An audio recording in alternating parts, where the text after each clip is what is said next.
I also had to feed my snake, which was What was that like? really beautiful. Uh I love feeding her. It's an interesting, love is an interesting word. It's so cool to be so close to death. It feels really like an honor. It feels like Because the snake could kill you? no, because she's eating a live Oh, rat. okay. I'm sorry. Do you have a poisonous snake and it just keeps you really in the moment? It's part of your practice? That's so good. Oh my god. Because I could die in any moment. No. Okay, I get you now. Yeah, because I go buy a rat and At the it's rat store. yes, it's really cute at the pet store. I'm like, one medium, and they give me a rat, and I feel compelled to like give that rat a really beautiful last night. That's nice. Yeah, I mean, it's kind of like it's on death row. yeah, it's a good opportunity to feel so close to death. Yeah. You know, like I eat meat, Locally sourced. yeah, but I'm not like killing it myself. Right. I'm not like face to face with the animal. The reality of that. Yeah, so to have an opportunity to be that close feels really special. Absolutely. It feels really wild and normal, but I don't have a lot of opportunities where I'm close to death or like talking about it but it's happening all the time. It's all over. Yeah. I think about death all the time. Reality. It's the reality. Do you have Scorpio in your chart? Yes, I do. There Scorpio we go. rising. There we go. Really? Yeah. Scorpio is all about looking at the dark and looking at death and bringing light to that. Yeah. And then my Cancer moon is like, this little rat, I'm going to hold you close to my heart. I'm going to sing to you. I'm going to like thank you for your life. Oh, I love that you have the Cancer moon. It's an interesting combination. A Scorpio rising is like death, darkness, intense. Like, and the Cancer's like, my feelings have feelings. Let me make you cozy. Yeah. And so I'm like, all right, rat, like I just keep using the word opportunity, but yeah, it's an opportunity to, how would I want to die? I would want a giant loving being to hold me close to their heart and say, thank you for your life. Like, I know this is going to be scary. Like, I'll hold hope for the beautiful things on the other side that we don't know what they are. Here's a snack. I try and feed them snacks. They don't like my snacks. And then I just watch this wild, gorgeous, real experience that's sometimes pretty mundane, and sometimes like my snake gets nervous of the rat. It's really cute. She's like hides. Really? I'm like, boo, you're higher on the food chain. I'm not ready. Okay, now I'm ready. Yeah. I'm hungry. Yeah. So it's just, and watching a snake eat is so cool. It's otherworldly. Like, you don't have arms or legs, and you eat every other week. Like, it's mind-boggling. It really is different. Yeah. Than how everyone else is eating. Interesting. Yeah. So it was really cool. Nice. Yeah. That's how we begin.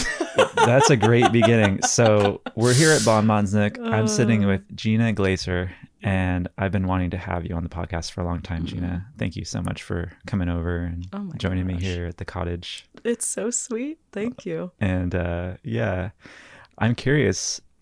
Let's start by finding out what you're up to right now. What's happening for you in the next couple of months? Like, what do you have? What are you excited about? Ooh. The sunshine. Oh, me too. I'm really ready for spring. Yeah. Yeah. I'm a seasonal, the sun. Oh my gosh. I identify as a lizard. Okay. A sun lizard?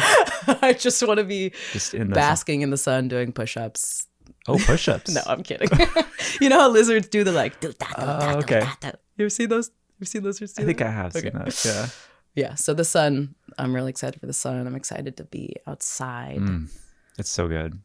Yeah, I miss it. What's going on for me? Music, always excited to be. So you got Sequel, which is a band here in Eugene with some great musicians that you're part of, and then also your solo work.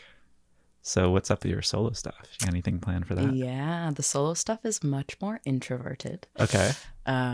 Reflective. Yeah, it's cool. There's 1,001 ways to do music and be a musician. Mm-hmm.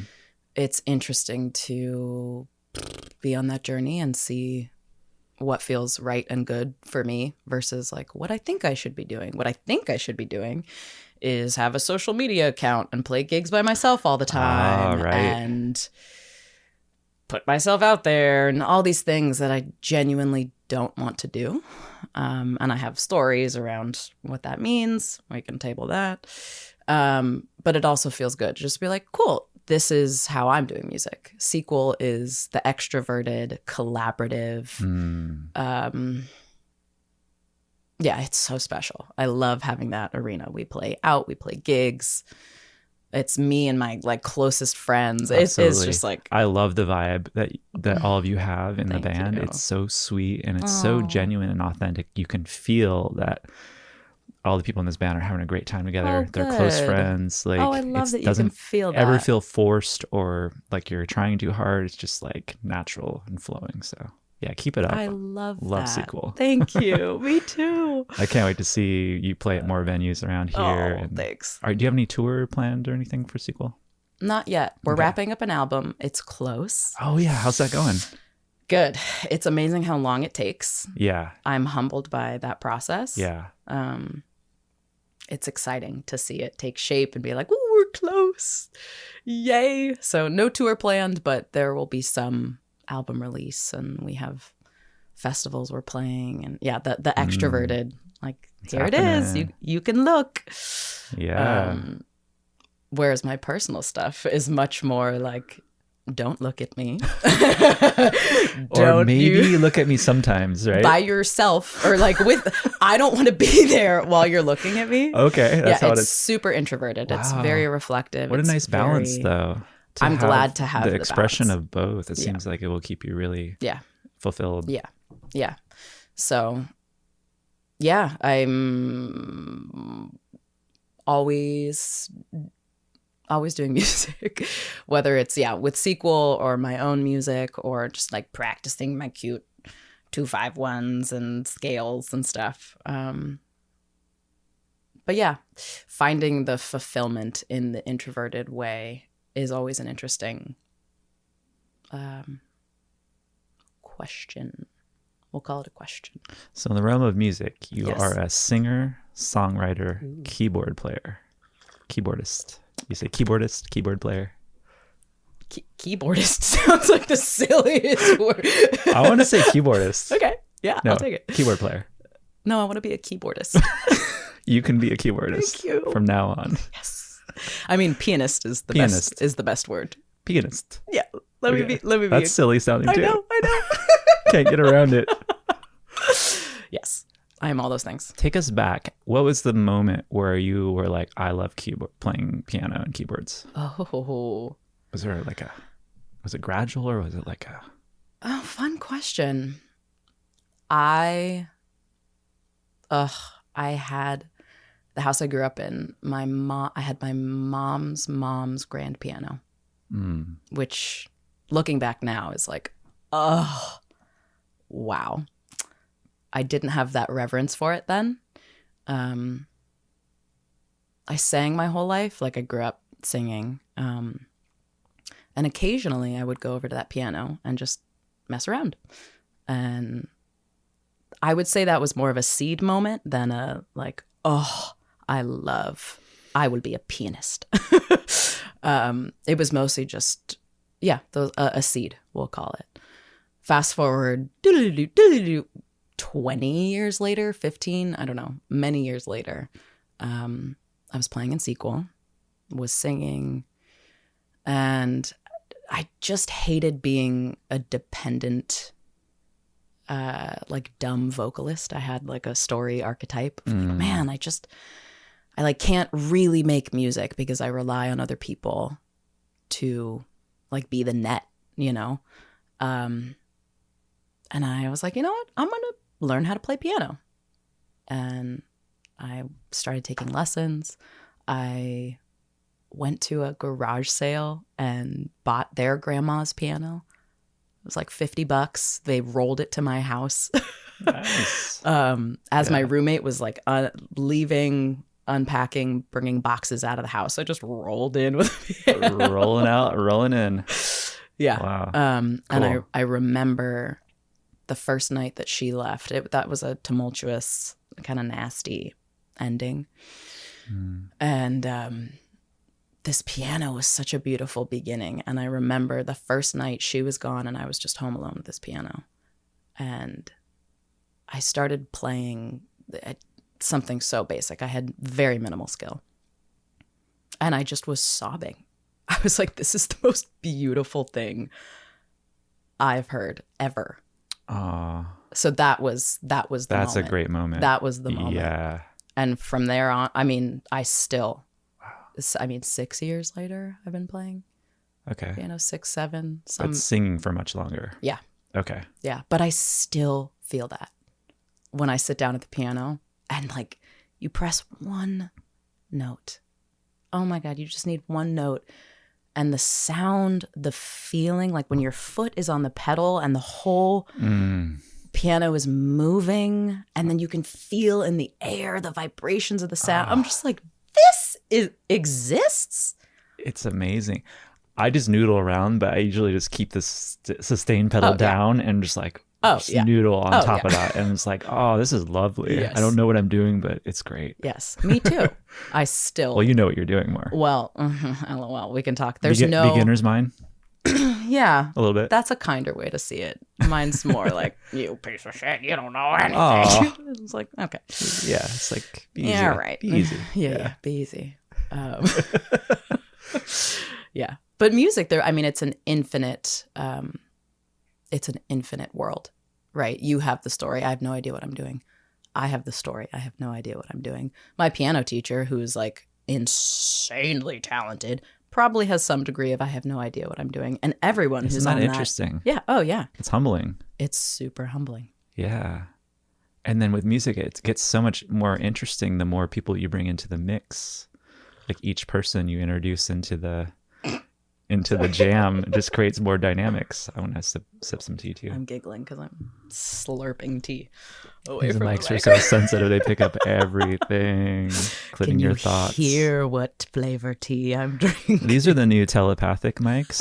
So they actually are picking up a stream of your thoughts in addition to your that's sounds. terrifying. So be careful. Sorry for that. Be careful with your thoughts. Uh-oh. Okay. Really encourages presence and being in the moment. Okay. Well, that's really lovely. Thank you for sharing that. Oh, yeah. Thanks for asking. I've never really thought about it in that way. That's a treat. Let's talk about Oregon Country Fair. Ooh, I just talked with my last interview about fair a lot. And so I'm curious to hear what has been your experience with going to fair? Oof. Like recently. What's the vibe? I went to fair last night in my dreams. Really? Yes. Fair is my number one most repeated dream place. Wow, I didn't know that. It cool. Yeah. It's amazing how it's the backdrop of a lot of my dreams. Wow. And it's not, I love dreams. We could talk about dreams for a while. Do you do lucid dreams at all? Not yet. Okay. Not yet. I haven't had that experience. Have you? Oh yeah. Not often, but a large handful actually. And every time I go lucid, I immediately start I'm like, I'm going to go fly. Yes, you do. Like I'll be inside a structure, like in a house or something. And then I like realize I'm dreaming. Yes. Immediately I go through the ceiling and through the walls and go up into the ethers and start flying around. And it feels amazing. And then the dream fades. I'm not in it very long, but so that moment when I'm in it and I'm flying and I'm like, I can go anywhere. I can think of anything and go there. It's the most freedom I've ever felt. Yes. That's a highly developed skill to go lucid. A lot of people work really hard at that. I wish I could say it's a skill, but it just happens randomly. That's amazing is what I'm saying, because a lot of people work really hard to develop it as a skill. And here you are just being like, yeah, I can do that. I also had a spontaneous out-of-body experience when I was 16, not from any drugs, just completely sober. And that was what set me off. Can we talk about that first? Yeah. Yeah. That was back? what set me off on becoming interested in researching like a spiritual path and perspective and cosmology. And I was just sitting back in this lazy boy chair, lounge chair, living at my parents' house, 16, high school. And at the time, high school was really difficult for me. I was pretty depressed. I was not a happy camper in high school. Super shy, did not know how to connect with the social scene and all that. Was watching MTV for some reason. And that was programming me to think, I don't look like these cool people on MTV. I am such an outsider. I don't look like anybody at my school because I had darker hair and everyone had like light hair for some reason. Wow, interesting. And so it was just this like feeling very out of place and very overstimulated and very sensitive. But anyway, I was sitting back in this lazy boy chair, kind of almost dozing off. And then I start to hear like this staticky, like crinkling of paper sound and like an increasing like and the crinkling. And like I start to lift out of my body, and it's definitely not a dream. It's definitely happening in real time. And then I sense and hear these like 2 or 3 entities around the back of me that are saying my name and trying to reassure me. And they felt very loving, and they were like, it's okay, Sean. Wow. Da, da, da. And then I snapped back into my body because I was like too much. Like I'd never experienced something like that. I wasn't able to stay with it, but it was just enough of an experience to show me that there's more going on here. This was not a dream. So that was a seed for me with like researching spiritual stuff and getting off on that track. Yeah. What a beautiful story. Very simple though. How cool. Yeah. Did you talk to anyone about that experience after it happened? I don't think I did, except for maybe one friend. Yeah. Yeah. Wow. I love that. Cool. Yeah. So it's just the right experience comes at the right time in your life, and it can unlock so much. Like you said, the seed is planted. Yeah. With an experience. Wow. Have you had any like kind of profound experiences that have set you off on a certain trajectory like that? I mean, absolutely. Yes. Everywhere. Right. Everywhere all the time. I mean, the most. Yeah. Does anything come to mind? I'm too busy tracking that we were talking about country fair. I'm like, is that question sad that we Let's go back. No, thank you for catching that. Let's go back to country fair. Okay. So that started with that you dream about it often. I do. Like very often, sounds like. Yeah. Okay. Yeah. Fair to me feels like those loving entities that you're like, it's okay, Sean. The like something bigger than me that is beautiful that I can believe in. Something to hold on to a little bit, right? In this crazy world. Yeah. Being in a body. Yeah. Gosh, it feels like a culture that I can get behind. Good way to put it. Yeah. Good way to put it. That's simple. It's really that simple. It's where like everyone can be exactly as they are, and they're celebrated for that. It's just like, yes, you exist. Welcome. Hi. We love you. Let's play. Let's play. Let's play. Let's celebrate. Let's celebrate. Let's play. Yeah. Let's create together. Yes. Everyone seems to be bringing their best with their offerings to fair. Yeah. Yeah. Yeah. Let's create beauty. Let's be in beauty. Let's be close to the earth. Let's honor the earth. Let's honor the earth. Let's work hard together. Let's be on a team. Let's, be silly. I love to be silly. Yeah, and me too. Play. My inner child is stoked and ready to hang at any point. Just in life or at fair? No, in life. Me too. Yes. I feel that way too. With yes. my inner child, I've got it to the point where it's ready to come out anytime. It's not like suppressed, like maybe it used to be. Yeah. It's just ready. Yeah. So I feel in the quote normal world, oftentimes I have to keep that part of me in check, or I don't have to. Because but other I do. people aren't ready to play? Is that why? Yes, or I'm like in a place where maybe it's not appropriate to play, or there's a balance. There's just an awareness. Maybe it's not a keeping it in check, but there's an awareness of how much can this part of me really inhabit this space. At Fair, that's not. It's welcome to the space where you can inhabit this part of yourself more than you ever thought possible. So it's like, how playful can you actually be when there's no limit and no boundary to that? Beautiful.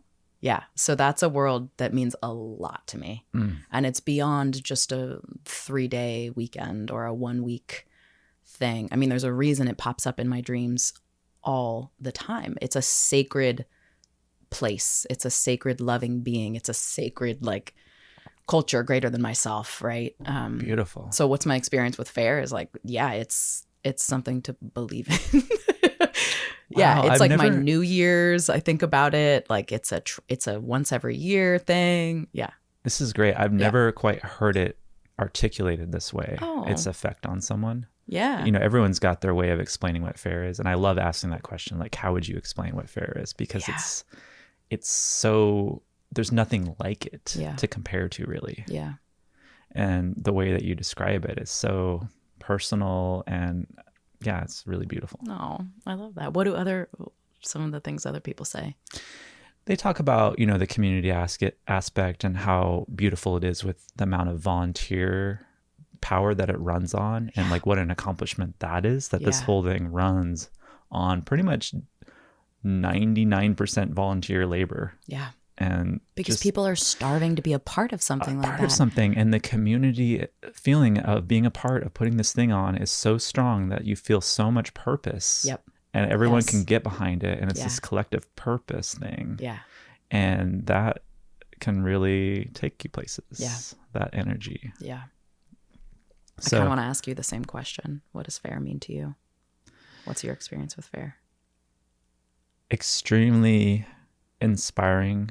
Creatively, it feels like it pulls out a lot of what my offerings are and my purpose, because I'm on a video crew, so I'm directly getting to use these video and tech skills to help broadcast and amplify what's happening at Fair, so that people that can't be there can tune in and be part of a collective experience with the live streaming. So we're doing main stage for now. We plan on adding other stages eventually as video crew gets more resources. But for now, we're focusing on the main stage acts, and we're live streaming last year we live streamed all of them and recorded them. Dang. And that allows someone to say they're alter abled, or they just couldn't make it, but they want to feel like they're there with everyone. They can tune into this live stream that's multi-camera, being professionally produced. We're doing our best to make it produced at a high level, so that it's very engaging and interesting to watch with different camera angles and camera operators on headsets and all that. So it's really fun to practice that skill and that art and do it collaboratively with people, where people are having a blast being camera operators. We're taking different shifts on the technical direction, doing the camera switching. So everyone's getting to kind of move around to these different roles. And I had a really fun experience with Amy. She was kind of the stage manager role, but she also stepped into video crew a little bit and helped. And so she did some switching and directed me on a camera, and then we swapped, and I directed her on a camera, and so we got to experience both sides. And it's really fun because you're in these different roles and working with people creatively, and it's very fulfilling. So Fair has been Fair for me has been about sharing my creative and artistic gifts directly through that medium of Fair. But it's so much more than that, because there's that's just one little aspect that's important to me. But when I'm there, I bask in the vibe. I bask in the collective now moment of what's happening, and doesn't matter where I am in Fair. I just feel like this is amazing that this is even happening. I'm tuning into all the joy and all the expansiveness. It feels a little bit like I'm at Woodstock. Yeah. I can imagine what Woodstock that would have been like. I'm obsessed with Woodstock, as you probably know. I'm always researching it and always playing back. I like to play back the full videos that include the stage announcements in between each set. and all the ambient sounds. So you really feel like you're there. Oh, yeah. And it's just, I like to steep in that vibe because it's so special. It was such a special moment in history. And so I feel like fair kind of brings me into that in the now, in the present time, where I can connect with that feeling.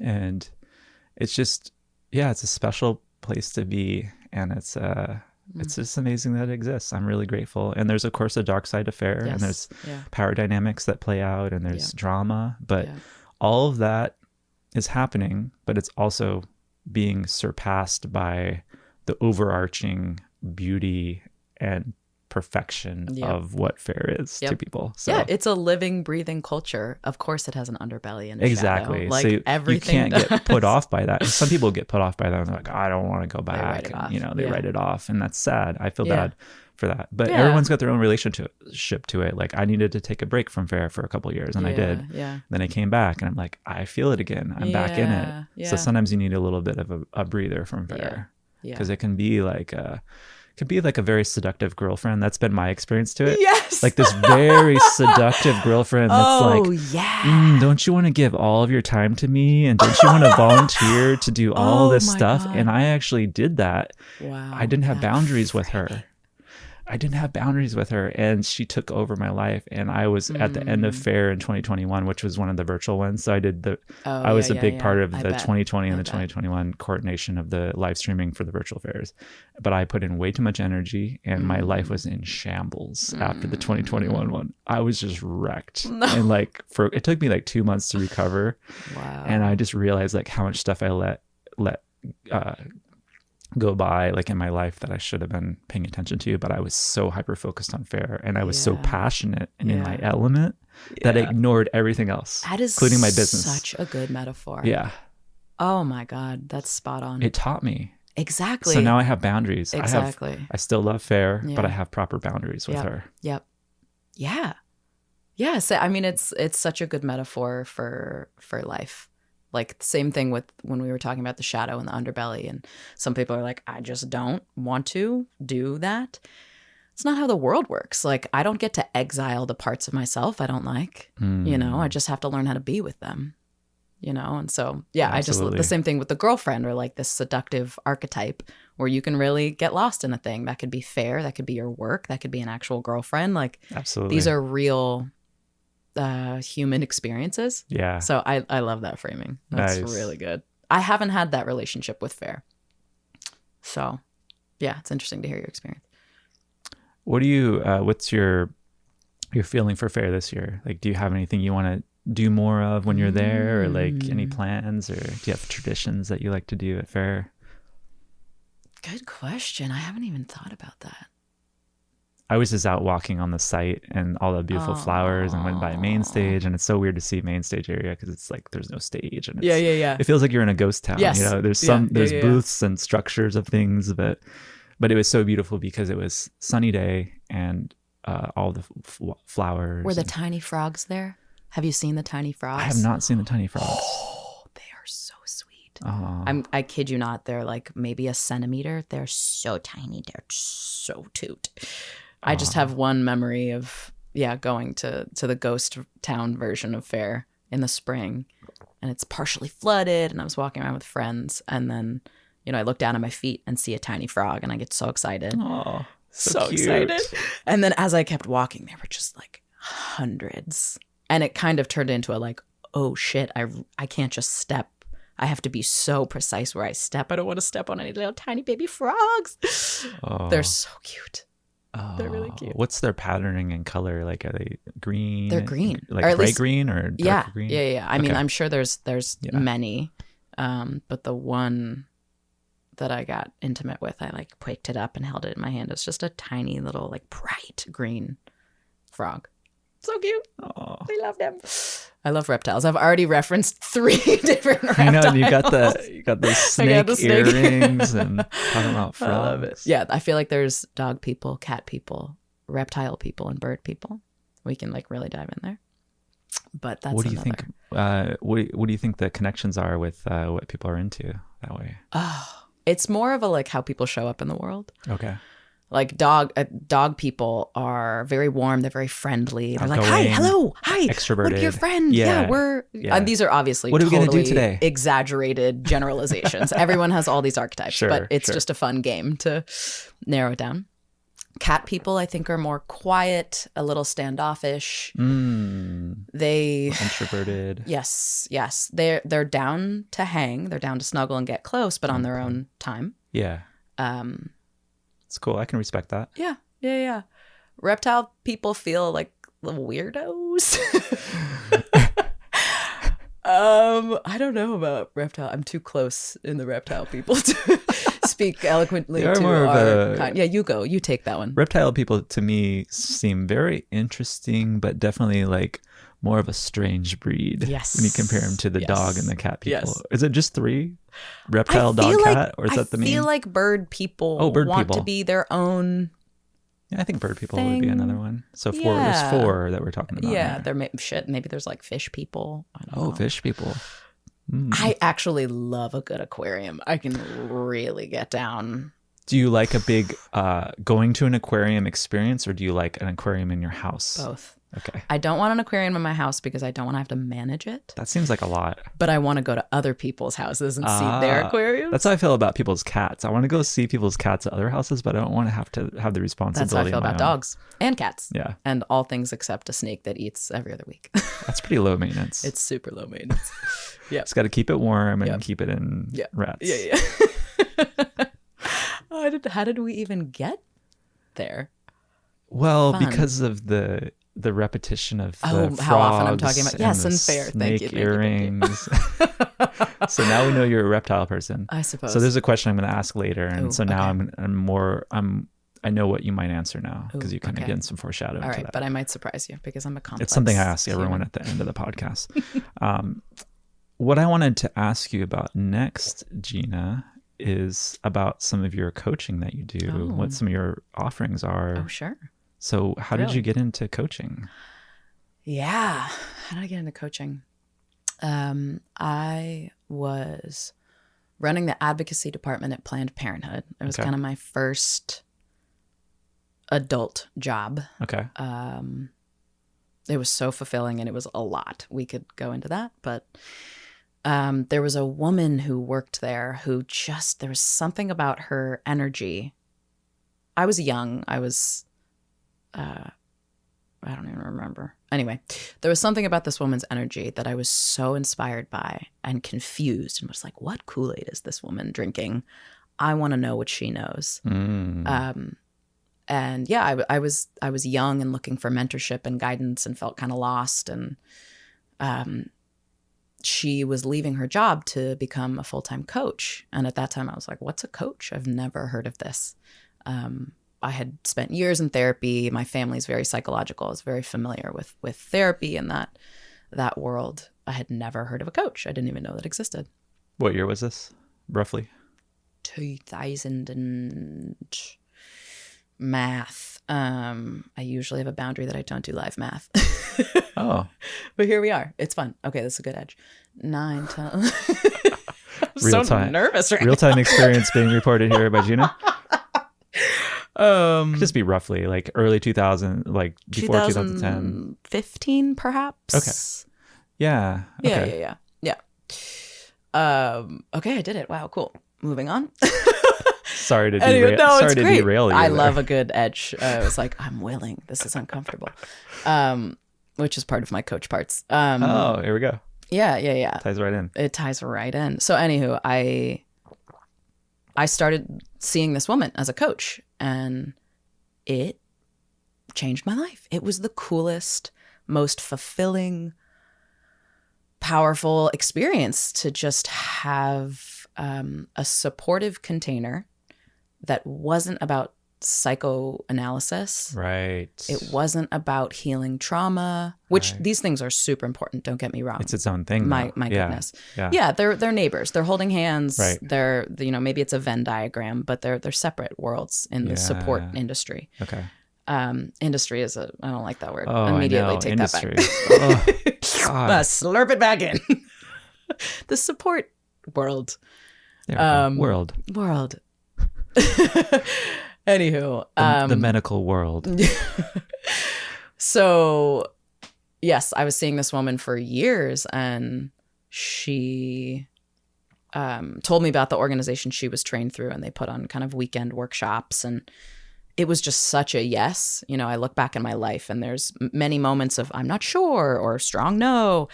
And then there's the fuck yeah moments where it's like, this is 100% country fair, right? Like music, that reverence the piano, like this is 100% a full body fuck yeah. And that's how I felt about these workshops. Full body. Yeah. It was just like, I'm in the right place at the right time. This feels so good. Nice. And yeah, so that's kind of how I got into coaching. I never thought like, I'm gonna be a coach. Yeah. Right. Look at us. There's a lot of people that are doing that right now. Like, I'm going to be a coach. And that's okay because people need coaches, right? And let's touch on the underbelly because it's here for a second and it's in the space. Yeah, unfortunately, there's a lot of people who are, you know, in this like influencer culture, social media world. There's a lot of people that are like, I'm a coach. Absolutely. They have no training. Self-ordained coach. Yeah. And maybe some of those people are doing beautiful work. Don't get me wrong. And I've heard some bad stories of people doing some serious harm. And it's true because that's a lot of responsibility. It's a lot of responsibility. It's like you're almost being someone's guru in a way, right? In a way, because they're looking to you for support. Yes. You're holding space for them. You're like giving them advice at times. Like, so it's a lot of responsibility in that where you don't want to interfere with someone's path. Pardon, sorry. I don't want to interrupt. That I feel like is a common misconception about coaching is the like, you must have your shit together is one I get all the time, which is like, nobody has their shit together. Whatever. Yeah. The second is, oh, you just give people advice. It's like, actually, no, I have never, if I'm giving someone advice, I'm not doing my job well. You're off track. I'm off track. So that's a good differentiation. Yes. My job is to be a mirror and support you to give yourself the advice and see it yourself.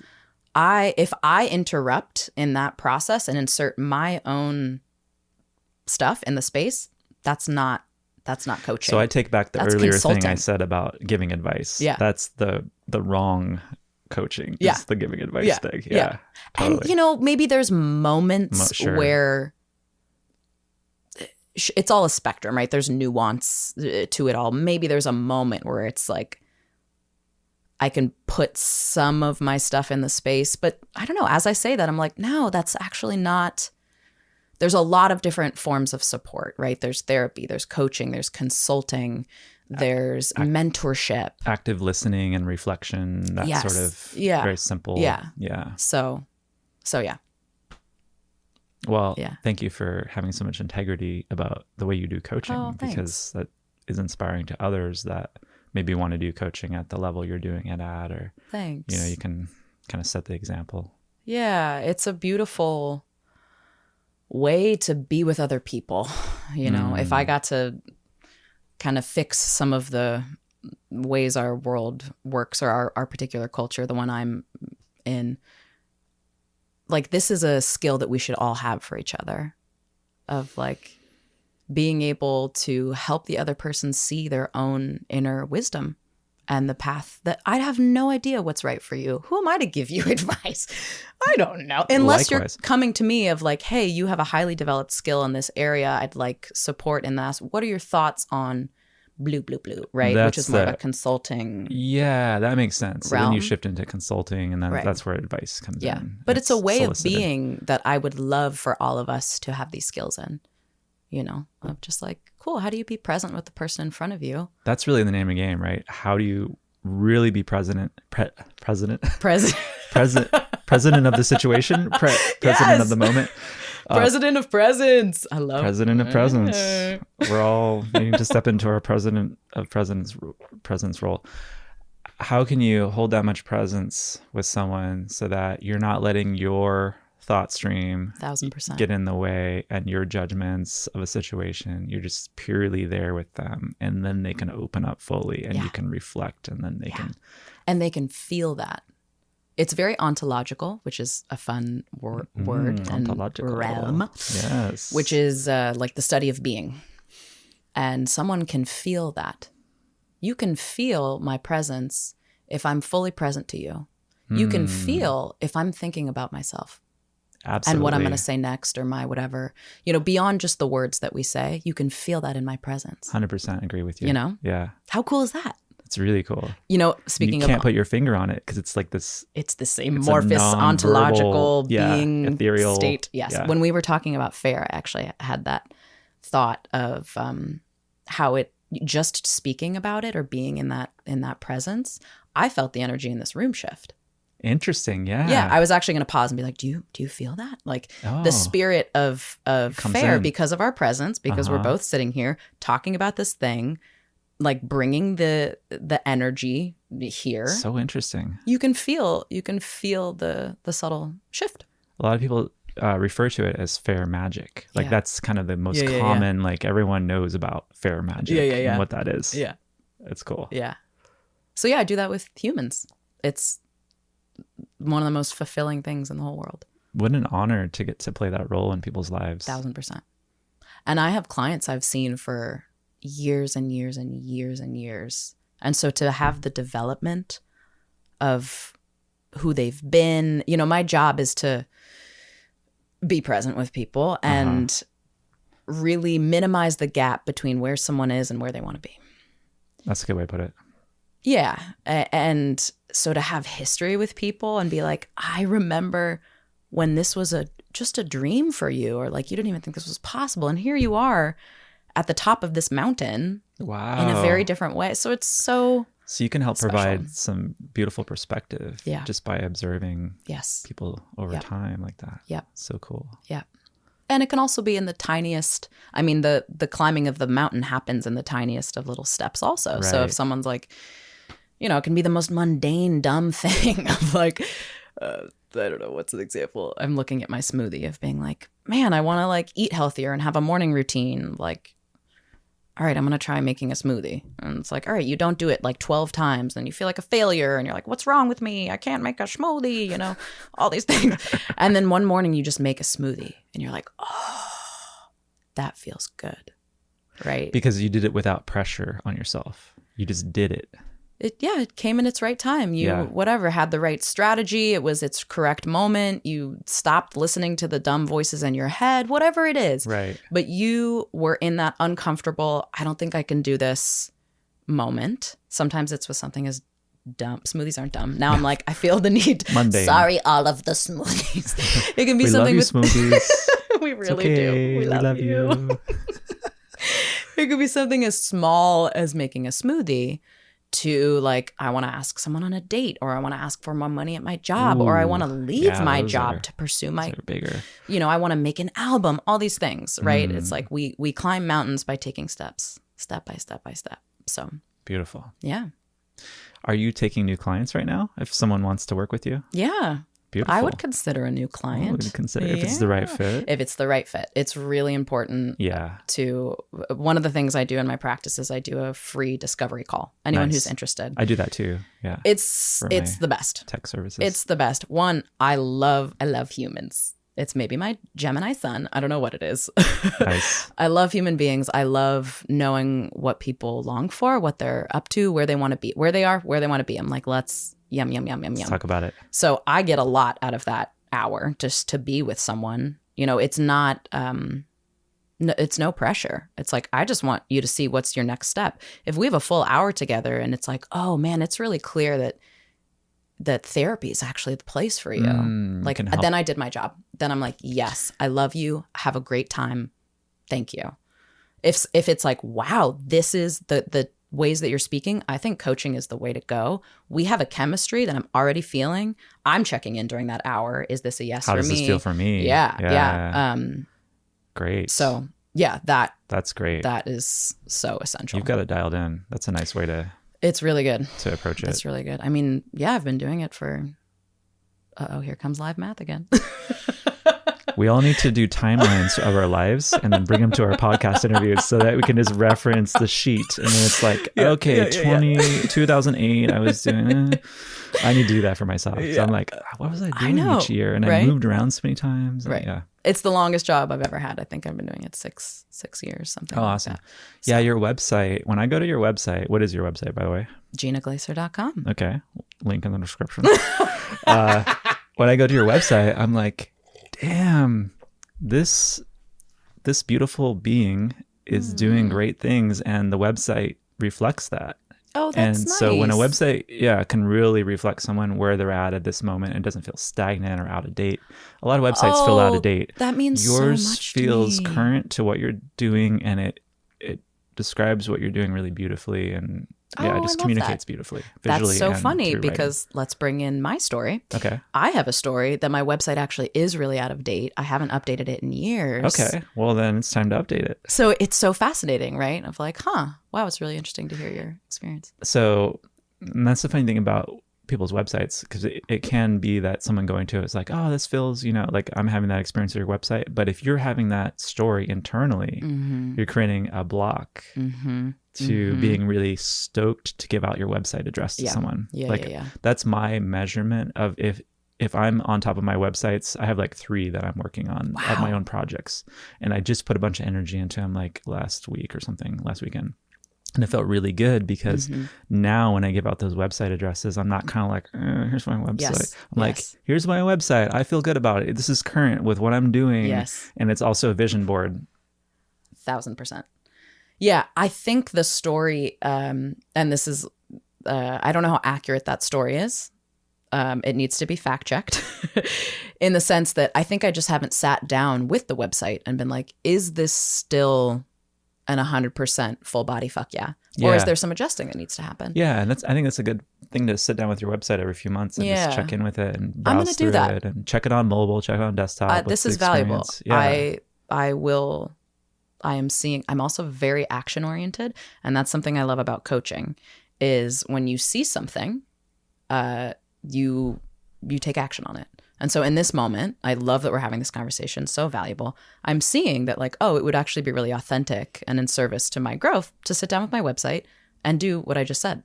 Yeah. And that's going to feel in the moment really good. And be making the changes in the moment, writing the new text, whatever you're doing, so tweaking an image. I will do that. Thank you. Awesome. Yeah. Send me the link when you're done. You just were the coach to me in that moment. Awesome. Kind of. We coach each other. Yeah, exactly. It's beautiful. We do. Holding space for each other's projects and able to drop in. Yeah. Thanks.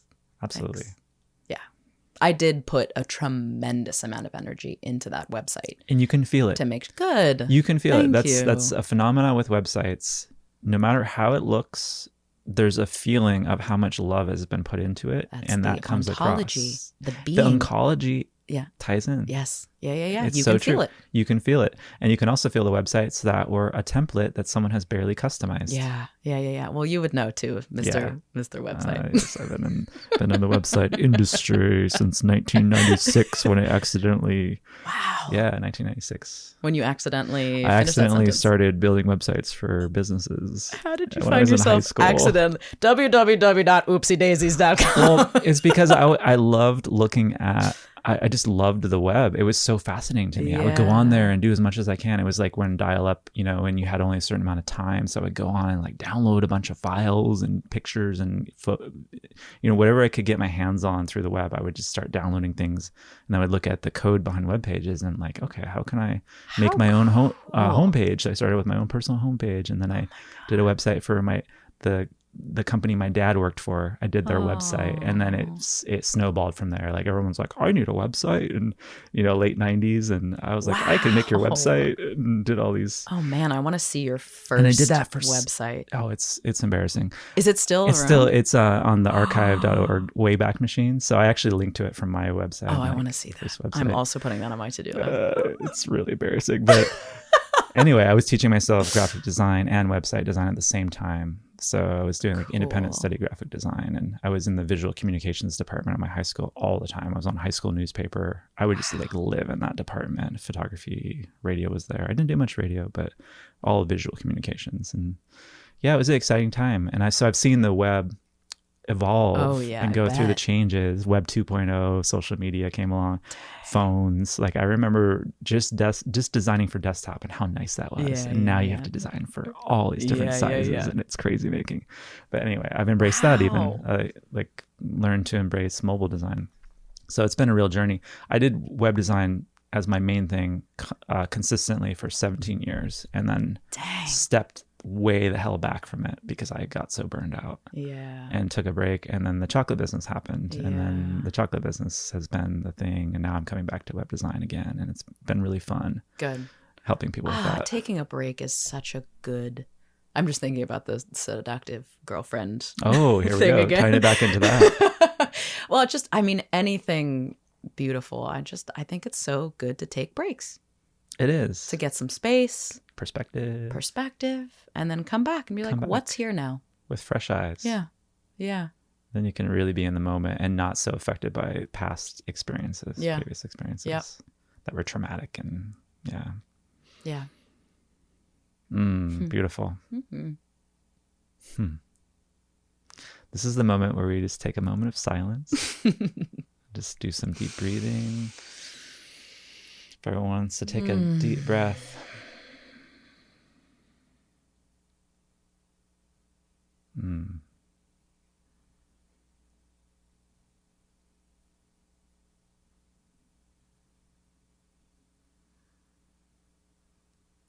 to think of what I was going to ask you next.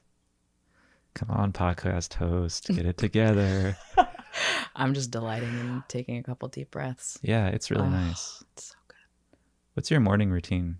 Ooh. I wake up and I go to yoga. I go to hot yoga basically every morning. Every morning. That's amazing. I mean, on the weekdays. I would say Monday through business hours. That was my pause of like what, depending on what day of my morning routine. Yeah, Monday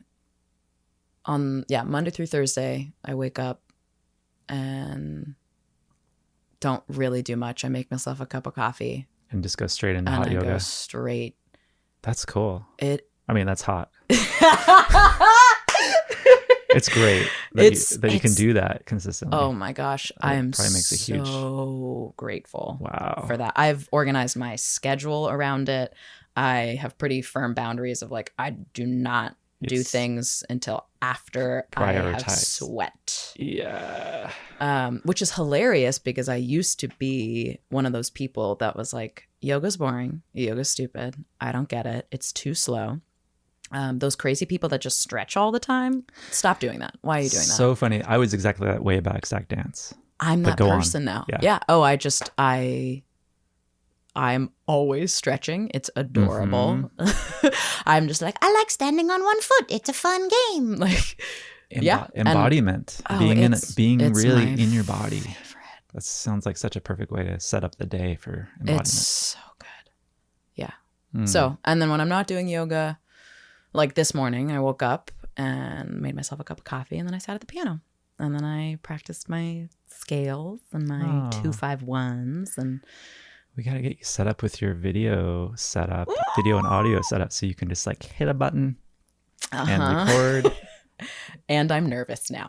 Really? Well, you don't have to use it. You just record it. Okay. I'm not talking about live streaming. Live streaming is a different level. Yeah, that's a whole other. We'll talk about that later. Tummy ache. No, it's good. It's a good edge to notice how uncomfortable even that recording? Idea. Yes and no. Just having the presence of a camera is a little uncomfortable with your personal solo music. Yeah. Because it's so intimate and personal. It's really personal. Yeah, I don't want it to be that. I don't want to take it so seriously. Yeah. You know? Like, how do you find the balance there? Yeah, it's just, I don't want to be the artist that's like, these are my babies. And like, it's like, no, I'm definitely not doing that. Yeah. It is very vulnerable. That's super real. And it's uncomfortable. Okay. And it's like, it's a good edge to be uncomfortable and share beauty. You know, I do all this beauty making alone by myself. Because it's I'm making beauty. What do you do? I'm making beauty over here. And it feels like what's the word? I don't have to come up with the right word. It doesn't feel totally right to keep that all for myself, you know? And so it's like, sure, it's uncomfortable to share that and it's worth it. And it's like, you know what? That's a discomfort I'm willing to lean into. You know, beautiful. That's an edge I will push. Thank you for sharing it. Yeah, thanks. It's yeah. Yeah, one of my favorite songs of your solo work is Radical Dream. Oh, yeah. I love that song. I can't stand that song anymore. Really? Oh, yeah. That's funny. Well, it had a vibe, and it had a... good. Tell me. It felt like maybe... It felt like it was this precipice moment, like we can do something with. It just felt very expansive, hopeful, like real and important. That's what I felt from it. But maybe it's not current for you anymore. So maybe it needs to be something new needs to be written. Yeah. But whatever track you're on with that one, I'm like, more of that, please. Oh, that's nice. Thank you. Yeah. Yeah. No disrespect. Same thing with the Smoothies. Like, we love you, Smoothies. We love you, Radical Dream. You're a beautiful song. And yes, the reality is that it feels so distant. Like, I wrote that song a long time ago. Okay. When did you write it? Like many years? Okay. I mean, not that long. I haven't been writing music very long. It's all very new to me. Yeah, and maybe it's all relative. So it was written long enough ago that you were a different person. Yeah. Right? Totally. Okay. Totally.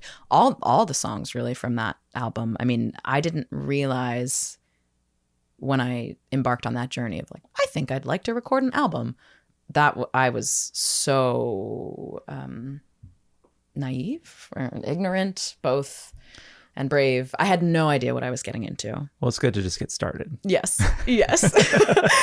I learned so much. It's amazing. But, you know, the piece I want to speak to is I did not realize at all that by the time I released the album, the songs would feel very old, actually. And now it's been years even since I released the album, so they feel even older. And yeah, so. Are you going to be working on a new solo album soon? Yeah. Is it in the works? I mean, define in the works. How's a seed been sprouting? There's enough content, my God, to at least record one. There's definitely, the music is there. Okay. The players are there. I'm so lucky that my closest friends are all very skilled sound engineers and they have all the equipment, and I just get to like go to my friends' houses and record an album. So that's amazing. The people are there, the music's there. I really just gotta make the time. Yeah. Exciting. So stay tuned. Yeah, we'll have you back on the podcast after you record. Okay, that's some good fire under my butt. I'll be checking in. Do something about it. Have you updated your website, and have you started recording yet? Good, thank you. And then have you back on the podcast. My once you've done accountability both. buddy. I love it. I love it. Yeah, I feel like, I mean, we could do this weekly. We just have a weekly podcast where we just talk. This is delightful. So fun. This is really nice. I love this. It's so chill. It's so nice. It's so nice. Yeah, great way to connect with someone, and it's so good. And also share the fruit of the conversation with others that can tune in and maybe get something from it if they're vibing with it. That's really and if not, sweet. There's plenty of other podcasts out there to distract yourself with. Truly.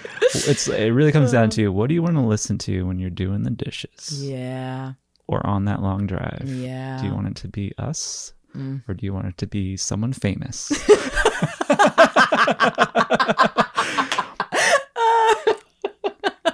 We're famous in our own worlds.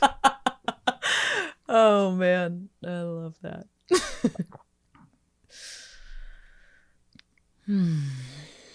I'm going to have Josh on next. Oh, please do. I can't wait to interview Josh. I love him. Can I just sit right here and be like a puppy? Just a For happy part of camper. it, yeah. That my dog people parts may come out in those moments. That would be fun to do an interview with the two of you, but also with Josh on his own, Oh my and God. then one with the two of you. Don't talk dirty to me. That is so my favorite. We'll do that. Okay. That'll be the one I'd after love Josh. to So do Josh that. and I will have Okay. ours, and then Good. Is the that two of you. in the works? Yes. Thrilling. I don't know when, but soon. Great. I love this. I love it. I love it. I love it. Yeah. Good. I'm really looking forward to it. And then eventually Pierre and Stan and Beautiful. Bo. I'll just go one by one and get all the band members interviewed. Fun. I'm going to do these for the rest of my life.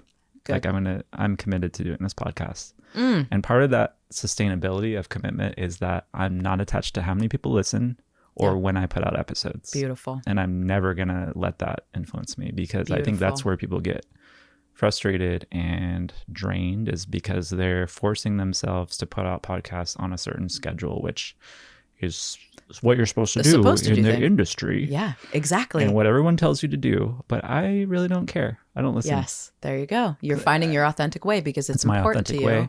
Yeah. And I'm not trying to make money from it. If I was trying to make money from it, then maybe I would have to do it that way, where I'm like, put out an episode every week and it's all video based. And I like doing audio only because love doing audio we don't have only. cameras here fucking with us. Yes. I love cameras. I do video. I love video. Yeah. But I love it in association with like a stage or something that is meant to be video. The right context. With the podcast, it could be videoed. That's great when people do that, but I find people can open up easier and more fully when it's audio only. Yes, I'm interrupting because I'm excited.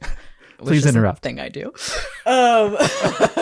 I do all of my coaching sessions over the phone for the same exact I remember you saying reason. that. Yeah. And a lot of people are like, "Wow, you do it on the phone? Where's the Zoom? Give me the Zoom." It's like, on a scale of 1 to, oh my God, I'm so distracted, what's your experience with Zoom? You know what I mean? Like, so it really helped when they introduced the feature called Hide Self View. Yes, but not everyone knows about that feature. So some people are still looking at themselves on Zoom while they look at the other person, which is distracting as hell. It just feels, I think, Zoom works for certain contexts. Yeah. Again, I don't want to just be like, that's a bad thing. Grateful it exists. Grateful it exists. Yeah. It feels so not real that to me it does not work for a coaching interaction. That just the fact that like we're in a box looking through a screen in a like, it's all compressed, the quality, if the quality was like pristine, where it's like you're looking through a window, some of that video that you see on these screens, it looks like you're looking through a window, like the 4K stuff. whoa. So if the quality was like that, it might be a little different, Maybe. but also a little creepy. I don't know. I think I'm an old schooler more than a lot of humans, where I'm like, the phone, just hearing someone's voice and the presence and focus on that. There's something there. There is something I agree. It's so delightful. It's so delightful. Yeah. I've done coaching in person. I've done it over Zoom, and I've done it on the phone, giving and receiving. And I really swear by the phone. And the cool thing about just audio on the phone is that you can be more in your body, because you can be moving around, you could be walking, you could be stretching. Yeah. The other person doesn't need to know what you're doing with your body. You can be doing anything. Yeah. Yeah. So exactly. It allows you to just be more embodied while you're having the conversation. Yeah. If you're on a Zoom, you have to be like in front of the camera, and like there's a certain like rigidity. boundary. Yeah, exactly. You have to be stiff exactly. a little bit. That's none of that. None of that. Yeah. Unless it's like a camera that follows you around the room. I wouldn't want that. Just for the Zoom call. I would be like, hide view. So funny. Yeah. So I remember when you told me about is it Baby Grand that you got? The piano? Yeah. So how's it been working with the Baby Grand in your home? So good. So good. It's, oh my gosh. Yeah. Where to even begin with the reverence. Have you named it? I have not named it. It's just got a presence though, I bet. Oh yeah. Yes, she does. I mean, one, she's just so beautiful. I love wood. I think it's one of the most beautiful things. Just wow. So it's this honey chestnut warm wood. Just Yummy. I mean, to look at it alone is a gift. Just wow. You are a work of art, baby. Yummy. And then again, that like one note. Oh my God, you can just hit one note and the whole space is reverberating with sound. And the bass notes, whoa, are nasty and deep and dark and going into the depths. Oh, it's a blast. It's so wonderful. Can we go over there next after the podcast? Absolutely. I want to go check it out. I just want to hear one note. Yeah. Oh no, we'll do that. I keep pillows underneath because have you ever laid under No, your face. But Yes. I need to now. Yes. If you have not, What? Sean and all beings that are listening, if you have not laid under a piano while someone plays it and you have the opportunity to do that, I'm going to give you advice in this moment and tell you. There's nothing that's going to like drip on me or anything or fall or like dust or anything. Sawdust. Okay. No. Have to wear goggles. No. You can if you I don't know what's going on inside a piano. It's fun. just a mystery. Also, looking at what's going on inside a piano. We can do that also. Okay. Yeah. Ooh, that'd be cool for video too. Cool. Oh, yeah. Close-ups on like. Oh, yeah. It's so cool. Well, especially because it's a percussion instrument, which you don't really think about. But when you press the note, it is a hammer. Right. So it's a percussion instrument. So to be able to see that is very, very, very cool. Yeah, I would love to have you over and I would love to come down, lay under your piano. take some beautiful deep breaths, and just receive. Wow. It's so nice. Sounds like a retreat we could host. Yeah, the piano. Come on over. Piano retreat. Yeah, I keep pillows underneath for that reason. Wow. Just like, yeah, come lay down under my piano. I'm sold. I'm there. Yeah. Thank you. Yeah. Thank you for the invite. Absolutely. And it's important to name also that it wasn't always puppies and rainbows when I got it. Like I learned how to play piano on this piano from this garage sale. Okay. And that was what I knew a piano to be. And that was a standard upright? Yeah. Okay. Yeah. And then when I kind of was outgrowing that and found this baby grand that someone was getting rid of, it was an amazing deal and situation, and beautiful story for another time. But when I first got the piano and started playing it, I was overwhelmed with, oh my God, I made a horrible mistake. I feel like I've never played piano in my life. I have no idea what's going on with this instrument. Oh my God, like I can't play how I normally play, just like flooded with worry. And I was scared. I was like, oh no. What did I do? What did I do? No. And that I actually remember a dear friend who's also a musician who I share my vulnerable heart parts with. And she was like, gee, this is the first time that you've upgraded an instrument. That's a huge transition. There's an adjustment period. And I was like, yeah, we both take a deep breath. I was like, oh my God. Yeah, thank you. You're right. You know, I was so in the moment of like, I've made the biggest mistake. This is forever. You can get so amplified and take over your whole view. Yep. That's why I have a job. That's part of my job, you know, of being with people in those moments where it's like, oh my God, I've made a horrible mistake. You know, that's one element of the work, of just being with the worry and like, okay, what's actually true here? Let's sift through the mind and the worry parade and see what's actually the worry parade. The truth here. I know, I do not want to imagine. At least it's a parade. How bad could it be? It feels like a parade sometimes. You're just like, you're the worst. That's hilarious. That's I want someone to make a cartoon of that. Parade. Anywho, that phase has passed, thankfully, and now I've made a relationship with this new instrument, and it feels good, and it feels right, and it was the good choice, and beautiful. Yeah. So adjustments are a real thing. It takes time. Yeah. I'm glad you made it through and didn't like get rid of the piano or something. Oh my gosh. Did you think you were going to get rid of it for a moment or? Maybe. Yeah. I don't think I had gotten to the action phase. I was just so in the parade of, I'm the worst. This is the worst. Oh no. Oh, poor Geena. Yeah. I'm glad you got out of the worry parade. Me too. There's much better parades to be involved in. There's much better Amen. That's the truth. Yeah, we could be in a parade at fair. Yeah. It's true.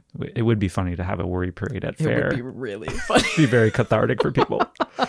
Oh my God. Yeah, that's hilarious to think about. And then all of a sudden the worry parade changes to like a celebratory parade. Yeah.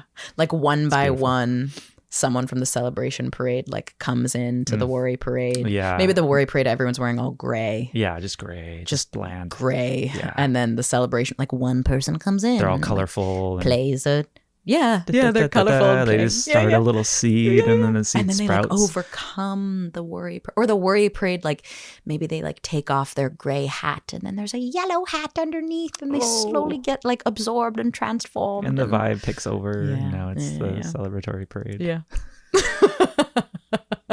Not to discount the worry parade. Sometimes you need to be in the worry parade. It's okay. That's real. That's real. You can feel those worries and be in that parade. Yeah, and gray is a beautiful color also. Yeah, the gray area. You're in the gray area. It's the balance. It's the middle way. The middle way. That's good. The gray. Don't want to discount any experience. It's all valid. It's all good. Yeah, it's all part How long do you want to stay there? Yeah. Do you want to get stagnant there, or do you want to be dynamic and come into a different parade? Yeah. It's good to be dynamic. Mm-hmm. Always shifting and changing. Stagnancy is so boring. It is, yeah. You get stagnant in something. Yeah. It's like... Yeah, I just always, whenever I hear the word stagnant, I just think of water. Of like what happens to stagnant water. Like it gets muddy, nasty. It gets, it gets like stinky. It gets nasty. Like you need to stir it up. Yeah, and then flowing water. Like wow, that shit carves rock. And Yummy. It's all luxurious, and smooth. Yeah, and clean. Yeah. So we're the same. We're made of the same Let's stuff. Keep the water flowing. Let's flow the waters. Yeah. So on that note, I like to end every podcast with 3 simple questions. Ooh, okay. The first question is, what's your favorite color? Black. I like when people have fast answers, but I also like when it takes people a long time. Yeah. That's interesting. Or too. this like weird chartreusey, yellow, green, brown. So that'd be your second. Yeah. Chartreusey. Yeah. And what's your favorite number? Ooh. Could be any numbers. 9 is one. Number 9. That is around. Number 9. Number 9. Okay. Uh-huh. That's a good one. Yeah. And what's your favorite animal? A stingray. Oh, a stingray. I thought it was going to be a reptile. That's what I was thinking. I mean, they're also weird otherworldly creatures. A stingray. Yeah. I'm happy Very to talk unique. more about them for a minute. Tell us about the stingray. Okay. 1, have you ever touched a stingray? No. Oh, it's one of the softest things I've ever felt. It's like velvet, slippery underwater velvet. Okay, so that enough is just like, wow, stingrays. That's contradictory to what you would think, because it's called a stingray. Like, am I going to get stung by touching it? Right. Yeah. Well, but it's just its tail is the sting parts. Okay. The majestic sea flap. That's all soft, wingy, and luxurious. Oh my gosh, they're wow. so soft. Beautiful. Yeah, they're just totally amazing and otherworldly. Like watching them graceful flap their majestic, sea wings. It's just like gorgeous and beautiful. They're flat. Like what a weird creature. I'm gonna have to look up some pictures or video. Oh, they're I'm gonna have cool. to look up some video. They're after cool. this. Their mouths are so weird, and their eyes are they're just cute, weird. I really have I've always had a love for creatures that are just weirder, Like I think we accidentally hierarchy animals, There's that. You like see an eagle and you're like, wow, epic, majestic. And then you see a pigeon, and you're like, ugh. Oh, pigeons. Pigeons. Like, what? Why do we do that? You know what I mean? What is that? Of like, yeah, they're all amazing. So I've always, when I was a little girl, I loved bugs and spiders. And I've just always had a deep love for the weirdo animals. So they deserve love too. Been having a lot of beetles join me here in the cottage, and I really enjoy watching the beetles. They're so cool. They're so cool. They're so cool. Yeah. Oh, nice. Like the Beatles are here.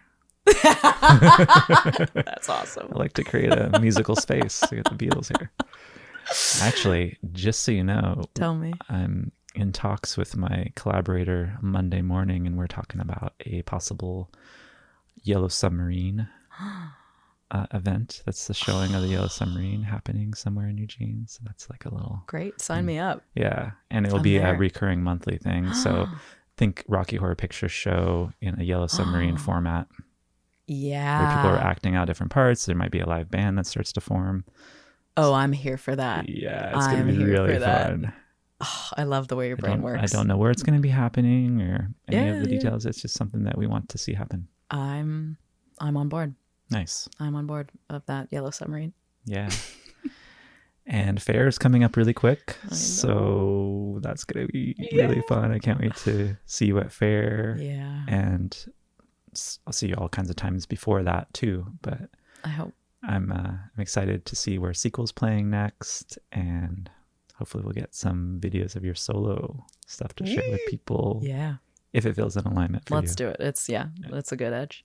Yeah. I want to do it. Just ride that edge just a little bit. It's my favorite. And I'm going to come over and lay underneath the piano. Yes, you are. Okay. Yeah. So we got the next action steps. Yeah, we do. Oh my God, of course. I'm so glad you came over, Geena.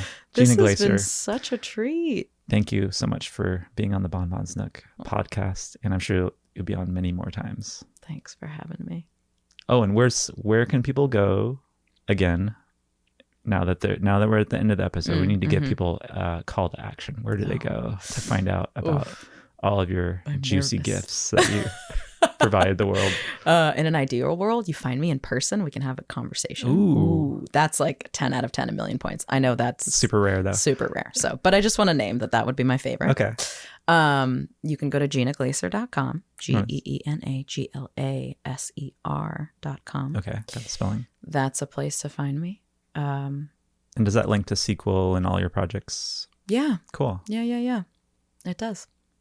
And sequeltheband.com. Sequeltheband.com is how you can find Check Sequel. that out. Yep, see what Sequel's up to. Yep. Nice. Yeah. And Sequel has links to our Instagram and Facebook and YouTube page and all this stuff. Yeah. Thanks so much for being here. Thank you. This has been a blast. Truly. What a way to... Yeah, I loved it. Nice way to start a Friday. I know. Love it. Thank you. Thanks for your presence. It means Absolutely. a lot. You too. Thanks.